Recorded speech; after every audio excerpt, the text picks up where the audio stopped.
Good morning, friends. As always, it is a great joy whenever we have an opportunity to gather in the house of the Lord for worship. So it's a blessing. This morning, I would want to share with you on the theme, hanging out with Jesus. Rasha, you did a good job on highlighting that title and explaining it a little bit.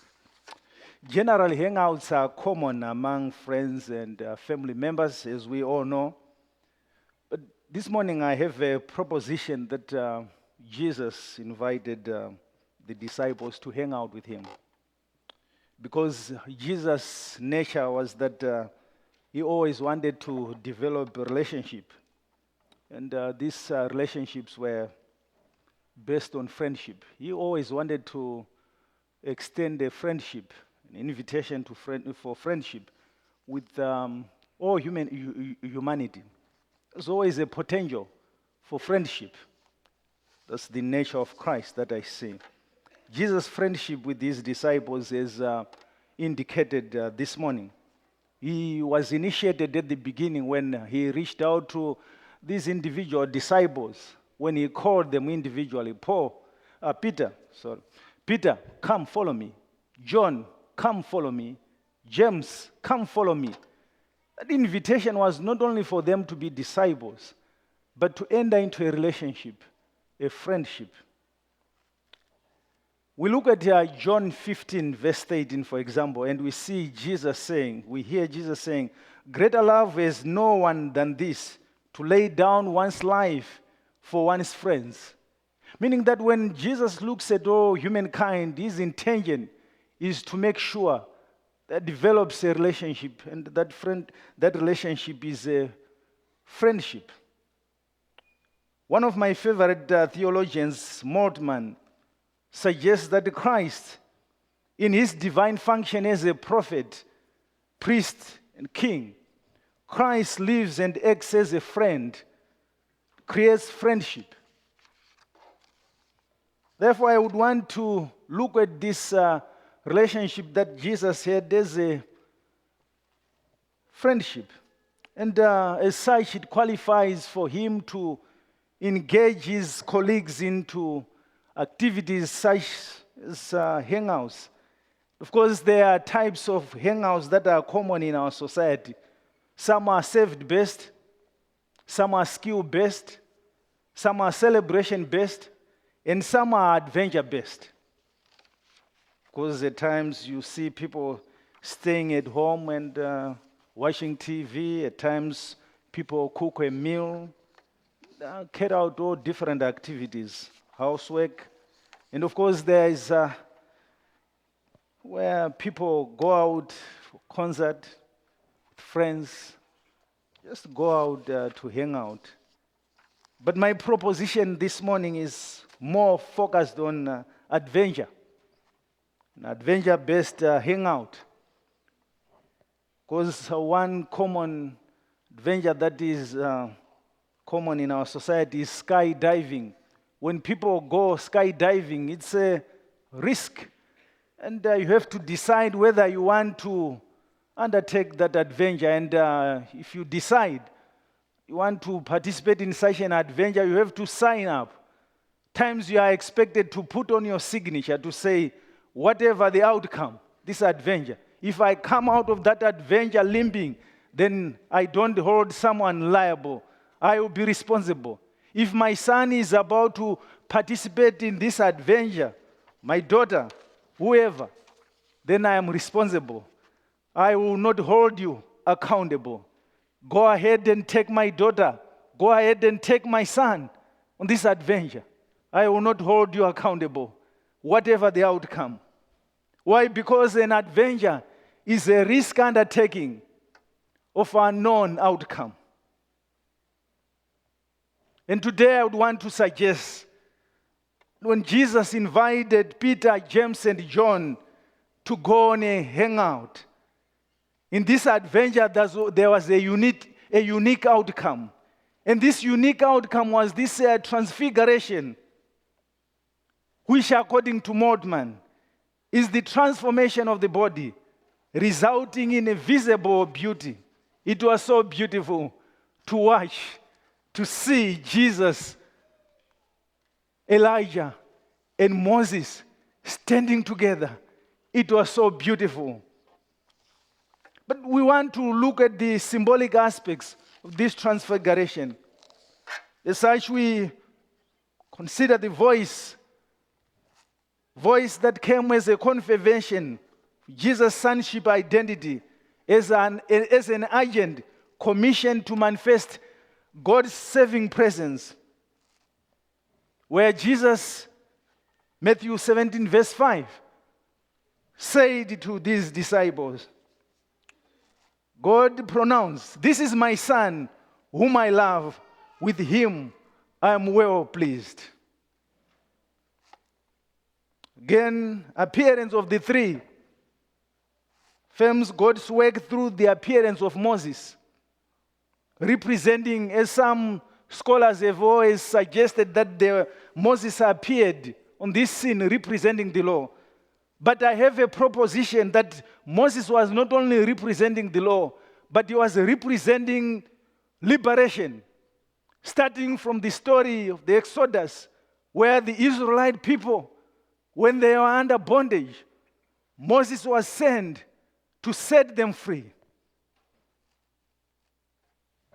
Law, in this case, it's not about negating the concept of liberation, because oftentimes when people are liberated, they don't know how to administer that liberation, that freedom. That's why at times we see today's liberator serving as an oppressor. The next day, that same person who has been liberating, or whoever claims to understand liberation and freedom, oftentimes perpetuating oppression in some instances. But here, God sends Moses to remind us that even when we are experiencing oppression, God is still in the business of setting people free, free from sin, free from anything that pulls us down. Elijah, representing the prophets, many scholars have suggested. But today I would want to go further and say, not only representing those prophets, but representing the prophetic voice, a voice that reminds us and points us into the future, opening up possibilities. When we see impossibilities surrounding us, there's that voice that reminds us that there are possibilities lying ahead. Of course, Jesus changed form. He was transfigured. A symbolic pointer, vindication in resurrection, reminding us that at times when we experience loss of people whom we hold so dear to our hearts, when those people are gone, we are reminded, in this transfiguration, we are reminded that the resurrection event is coming, is on its way, and those beloved ones of us who are gone, who are so dear to us, in one way or the other, will be reunited with them one more time. Again, this transfiguration reveals Jesus' exalted destination in God's future via the cross. That's why the cross was meant to break down Jesus, but yet it didn't break down Jesus. Out of the cross, Jesus came out victorious with a new message of hope. The tents and cloud bring to memory God's presence in the Exodus story, where the Israelite people, as they walked out of bondage, oftentimes discouraged. But when that cloud appeared, it reminded them, I am still around. Yahweh is still present. No matter what is going on, as you travel this journey, when it gets rough, when it gets tough, when it's so hard, I'm still around. I'm still Yahweh, walking with you. Even though when you walk in this desert, when you hunger and thirst for water, When you struggle on this journey, this cloud reminded guys who were on that journey that yes, God was still around and was still present. Because I have a proposition that the transfiguration event was an energizing event, energizing the disciples. As recorded in book of Matthew, chapter 17, verse 7. Jesus reached out to these disciples. Disciples who were down. They had fallen down, as we heard from this story. They are down on the ground. Maybe discouraged. Maybe afraid. Why? Maybe they were afraid because they remembered when there was that lightning, it reminded them. Some of their friends were struck by lightning. And as such, the lightning reminded them the danger their friends had befallen. Because when lightning struck, so many lives were lost. The times they heard some discouraging voices that discouraged so many people. And as such, when they heard a voice, they were reminded of the negative voices they had heard in their own lives. In the same way, maybe someone who is seated here has experienced some negative voices in their lives. And oftentimes they tend to associate some voices around them with the negative voices. They've grown to associate the voices that they hear around them, the negative experiences that they have encountered. And oftentimes they have allowed those experiences to discourage them. Each time they want to enter into a new possibility, they always find themselves reminded of the negative experiences. But this event, when Jesus reached out and he touched these guys, he was reminding them. As Walter Brueggemann suggests, the ministry of Jesus, like the ministry of 2nd Isaiah, happens in the space between the clinging and the yearning. If there's only clinging, then the words are only critical. If there's yearning, there's a chance that the words are energizing. Maybe the disciples were clinging on to their past experiences that were negative. And as such, they were no longer yearning for the voice and the experience that was so unique, a beautiful experience. They allowed a hindrance to come their way, the lightning experiences, the voices that they had in the past. And as such, they found themselves discouraged and they fell down right on the ground. But as Jesus reached out to them, I propose that the challenge is for us to let go and embrace Jesus' touch. When Jesus reached out to his disciples, those who had fallen down, when they saw Jesus standing right in front of them, they realized that right there in the midst of that experience, Jesus was right there in their midst, standing with them in that very experience, ready to touch them. Jesus did not only touch them as a group, but he touched them individually, reached out to them and touched them.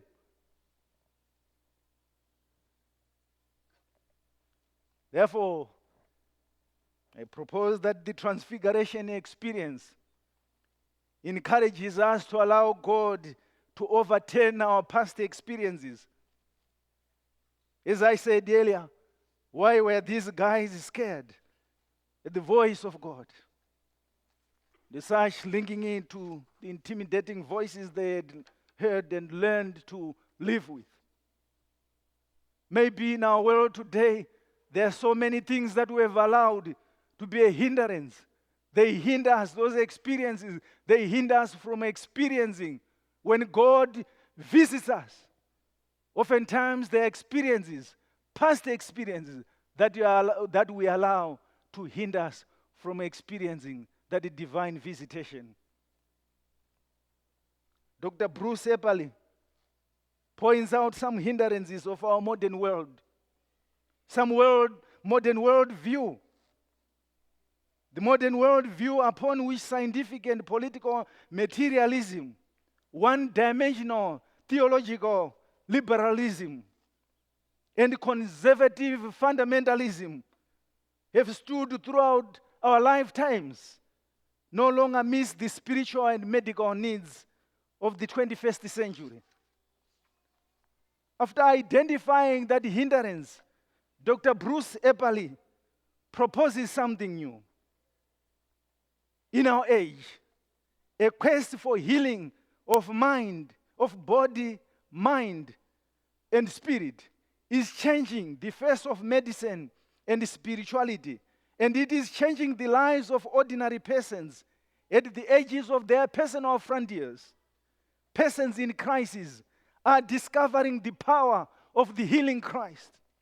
The healing Christ who stood in front of the disciples, discouraged, beaten down by their own past experiences, lying down, ignoring a positive experience, only entertaining past negative experiences.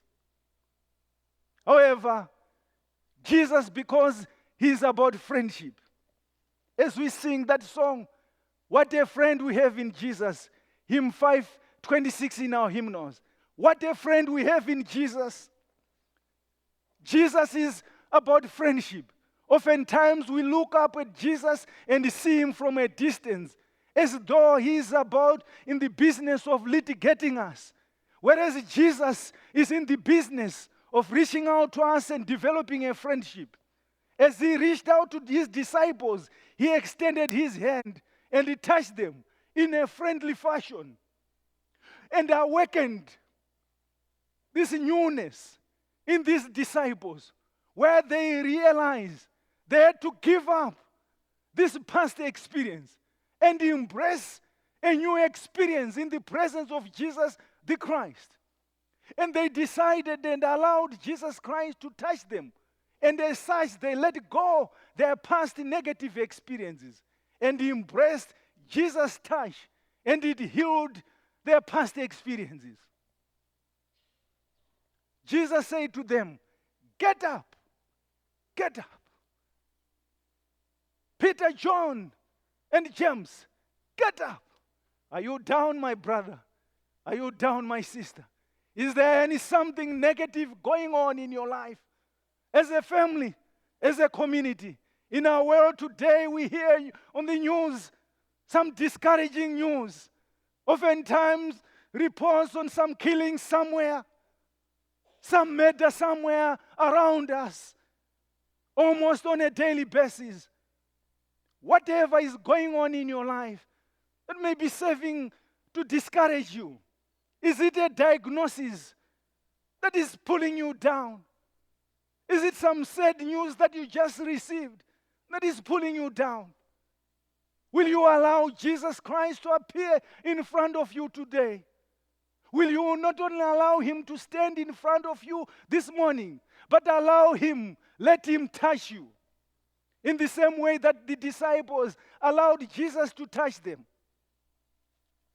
When you allow Jesus to touch us, he can touch us anywhere, anyhow. He can touch our mind. He can touch our soul. He can touch our hearts. He can touch our physical being. He can touch our past experiences, as long as we allow him and embrace him and let him touch us in any way.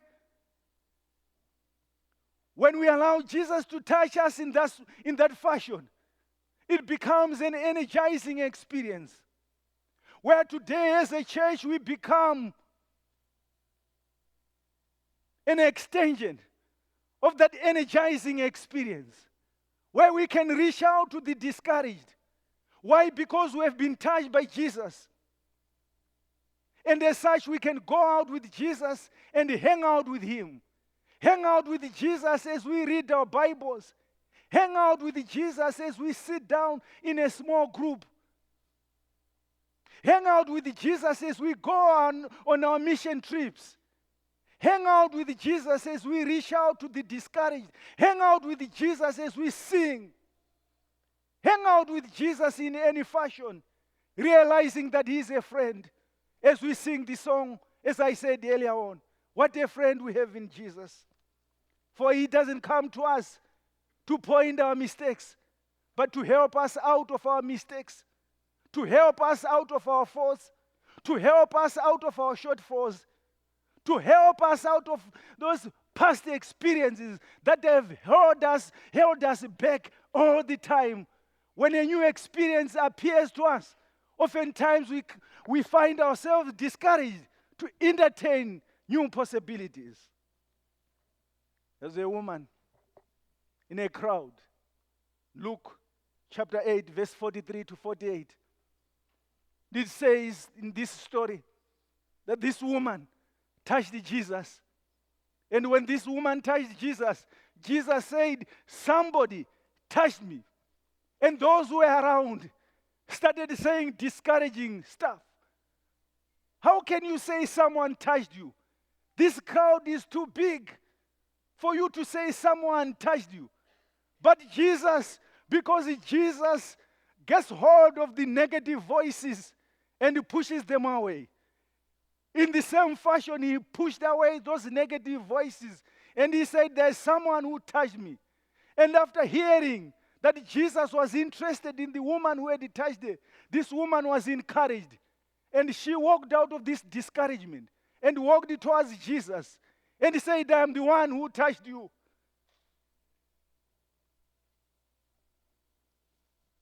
And from that point, this woman was healed. From that experience, this woman walked healed. Why? Because she allowed Jesus to be in her midst. And he touched Jesus. And as such, this morning I would want to end by proposing that there was a dance whereby Jesus can reach out and touch us. And in turn, we can go out to Jesus and touch him in the same way that this woman touched Jesus. And this dance can continue where we can go and run to Jesus, we touch Jesus, and in turn Jesus runs to us and touches us. And we go back and forth. Whatever comes our way in our life, whenever we are discouraged, in our life, whenever there are negative experiences, in our life, whenever we are faced with the challenges, we entertain Jesus and we go back and forth. We allow him in this kind of friendship. He becomes our friend all the time, walking with him, and he's in our midst. And as such, we can go back and forth, run to him, and knowing he can run to us because we have allowed him in our space, in that sacred space where he becomes our friend. Will you, my brothers and sisters, will you let Christ touch you on at this very moment? Will you allow yourself to touch Christ, embrace him, and walk with him, and become his friend, and allow Jesus to be your friend, and you being a friend to Jesus? Amen.